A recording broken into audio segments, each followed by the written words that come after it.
शिष्टमंडळाचं स्वागत केलं. केंद्रीय उद्योग आणि वाणिज्य मंत्री पियुष गोयल इटलीच्या दौऱ्यावरती आहेत. भारत आणि इटली यांनी उद्योग 4.0 अंतर्गत स्मार्ट उत्पादन, तंत्रज्ञान आणि वाहन क्षेत्र यासारख्या महत्त्वाच्या क्षेत्रांमध्ये सहकार्य वाढवण्यावर सहमती दर्शवली आहे.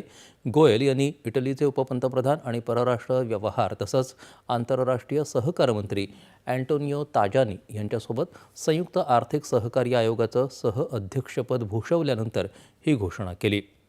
काल ब्रेसिया इथं गोयल यांनी इटली भारत राजनैतिक आर्थिक भागीदारी परिषदेला संबोधित केलं. भारत आणि इटली या दोन्ही देशांना उज्ज्वल वारसा लाभला असून एकत्रित समृद्ध भागीदारीसाठी कटिबद्ध आहोत असं गोयल यावेळी म्हणाले. दोन्ही देशांसाठी लाभदायक असा राजनैतिक कृती आराखडा भविष्याचा वेध घेणारा आणि महत्त्वाकांक्षी असल्याचं ते म्हणाले. या आराखड्यात व्यापार, नवोन्मेष, दोन्ही देशातल्या कुशल मनुष्यबळाचं आदानप्रदान यांचा समावेश असल्याचं त्यांनी सांगितलं. दोन्ही देशांच्या राष्ट्रप्रमुखांनी निश्चित केलेली उद्दिष्ट 2029 पर्यंत राखण्यास आपण कटिबद्ध असल्याचं गोयल म्हणाले. अमेरिकेचे राष्ट्राध्यक्ष डोनाल्ड ट्रम्प आणि